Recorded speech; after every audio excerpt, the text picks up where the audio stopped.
रितु राठी जी। राधे राधे। राधे राधे महाराज जी, आपके चरणों में प्रणाम। महाराज जी, क्या पति पत्नी का साथ 7 जन्मों का होता है? और अगर पति या पत्नी ये सब बेकार की बात है। महाराज जी, संसार में ऐसा कहा जाता है। जीव अपने कर्मानुसार आकर के संयोग वशात इस जन्म में बना है आकर के। अगर परस्पर आसक्त हो गया तो हो सकता है अगला कोई भी योनि मिले। तो जरूरी थोड़ी है, अगर आप स्त्री में आसक्त हुए तो वो पत्नी थोड़ी बनी रहेगी, तो स्त्री बनोगे जाके। भागवत में कोई भी बात हो उसका प्रमाण होना चाहिए। पुरंजनोपाख्यान है भागवत में, पुरंजनोपाख्यान। उसमें पुरंजन भ्रमण कर रहा था तो एक बहुत सुंदर महल देखा, बगीचा देखा, 9 द्वार का महल, विविध प्रकार के भोग विलास था। उसमें एक सुंदरी को देखा जिसका नाम पुरंजनी था। वो अपने अंगरक्षकों के साथ घूम रही थी, आसक्त हो गया। वो भी स्वीकार कर लिए दोनों। पूरा विवरण वो अध्यात्म का विवरण है। इसी बुद्धि पुरंजनी है और जीव पुरंजन है, और ये 9 द्वारों वाला ये पुर है पूरा। उसमें वो तो बड़ा लंबा विषय है, हम आपको सारांश में बताएं। वो पुरंजन जब पुरंजनी में आसक्त हुआ, मरा, तो वो स्त्री बना जाके। और पुरंजनी अन्यत्र कहीं जन्म ली, लेकिन वो स्त्री बना जाके। वो जिस राजा की पत्नी बना जाके, वो राजा उसे बहुत प्यार करता था। अब वो वैसी राजा पे आसक्त हो गई। राजा युद्ध में मारा गया।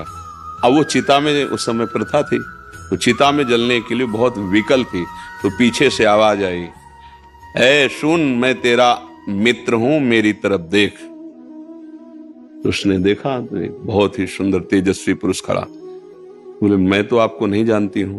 बोले, जानती नहीं तो मेरा नित्य सखा है, मैं तेरा नित्य मित्र हूं, मेरा नाम अविज्ञात है। अविज्ञात माने मैं जानने में नहीं आता हूं।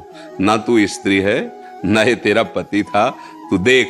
जब देख कहा ना, तो जैसे टीवी में दिखाई देता है ना, ऐसे उसे सैकड़ों जन्मों की स्मृति आ गई और उसको दिखाई दे रहा, अरे ये तो बहुत बड़ा नाटक है मेरे साथ।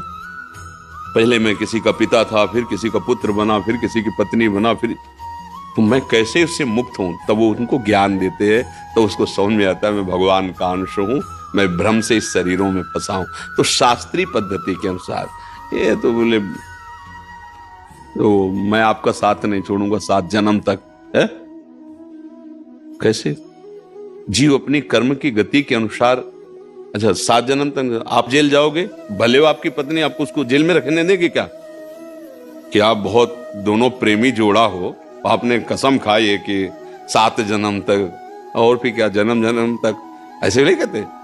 1 जन्म नहीं 7 जन्म तक, 7 जन्म नहीं तो जन्म वो समझते हम काल को अधीन किए जैसा हम चाहे। यही की जेल में आप बताओ, हमें प्रमाण दो कि आपके द्वारा अपराध बन जाए और आपको कानूनी सजा मिले आपको, तो क्या आपकी पत्नी को आपको साथ रहने में मिलेगा? नहीं मिलेगा ना।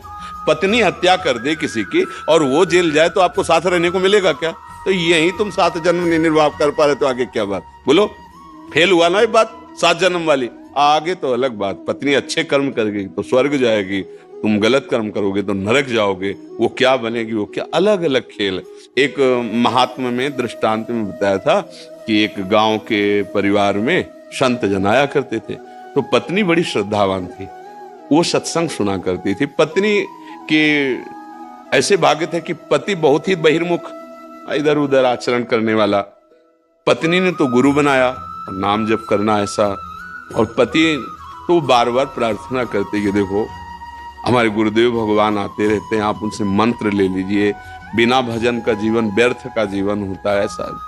तो एक दिन कहा, ठीक है आज हम गंगा स्नान करने जाएंगे, अपने गुरु जी से कह देना हमें दे दे मंत्र। स्नान करने जा रहे, 4-5 मित्र, कहाँ जा रहे हो? मैं बोलो रोज लगी रहती है गुरु मंत्र ले लोगे तो आज ना। अरे कहा है, जहाँ वो ऐसे बहिर्मुख पुरुषों का संग, फिर उसकी श्रद्धा बदल गई। अरे कौन फंसे, ये नियम वो नियम, इतना जप इतना, ये सब हमसे नहीं होगा। घर आया, पत्नी को डांट लगाई, हमसे नहीं होगा। कुछ दिनों बाद शरीर छूटा। पति में प्रियता होने के कारण वो भजन का वास्तविक लाभ नहीं ले पाई। वो एक राजा की राजकुमारी हुई जाकर के, और उसका पति हाथी हुआ जाकर के। अब वो पशु देह में जब वो राजकुमारी को देखता तो उसको समझ, ये मेरी पत्नी है। उसको पत्नी के भजन के प्रभाव से संबंध का बहुत बड़ा लाभ मिलता है। तो ये तो राजकुमारी है वही, और मैं हाथी के शरीर में हो गया। अब जैसे जैसे नौ किशोर अवस्था हुई, अब वो राजकुमारी का स्वयंवर, तो हाथी ने भोजन छोड़ दिया, खाना पीना छोड़, क्योंकि उसको पता यार इतना हमें प्रेम करने वाली पत्नी अब दूसरा कोई वरण करेगा। राजा के बहुत वैद्य जो पशु सेवा चिकित्सा वाले थे, उन्होंने बताया बचेगा नहीं, कुछ खा पी नहीं रहा, ऐसा है। राजकुमारी पवित्र दृष्टि की भगवत भजन करने वाली थी, बोले हमें कुछ मिनट के लिए इस एकांत, इस जो हाथी का किशोर है इससे बात करने दीजिए, ये ठीक हो जाएगा बात करने मात्र से। नजदीक गई और कहा भगवत कृपा से, गुरु कृपा से तुम्हारे लिए ही हमारा जन्म हुआ है, क्योंकि तुम भजन नहीं किए। देखो तुम हाथी बने ना, हम किसी और के गले में माला नहीं डालेंगे, आपके ही गले में डालेंगे।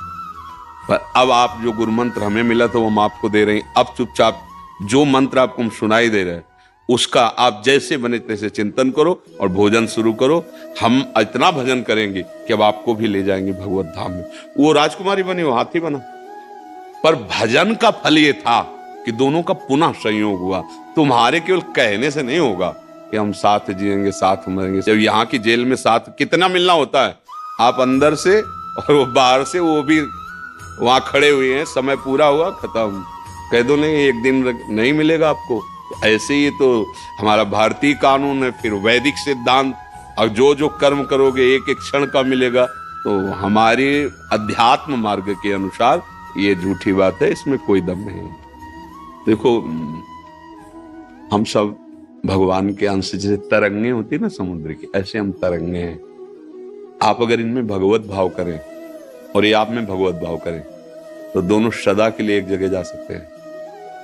स्त्री भाव पुरुष भाव से नहीं, ये विनाशशील भाव है कि मेरे प्रभु मुझे सुख देने के लिए, प्यार करने के लिए इस रूप में आए, और ये आप पर भावना करें कि मेरे प्रभु मेरे पति के रूप में आए हैं। अब दोनों प्रभुमय भाव हो गया तो दोनों एक ही जगह तो पहुंचोगे, प्रभु के पास, वहीं पहुंच गए। फिर तो अनंत काल के लिए एक जगह पहुंच गए ना। अगर शरीर भाव में रहे तो फिर ट्रांसफर अलग अलग हो सकता है, अगर भगवत भाव में आए तो एक ही जगह जाला है। एक दूसरे में भगवत भाव, कभी आपस में किसी भी बात को लेकर ऐसा वैर विरोध ना हो कि आपस के प्रेम में, आज जीवन प्रेम में मिला है, थोड़ी बात सहन कर लिया, थोड़ी आप सहन कर ली, दोनों प्यार से आगे बढ़ते हुए देखो भगवान आए इन रूपों में। हाँ, इनको दुलार कर, ठीक है। धन धन धन।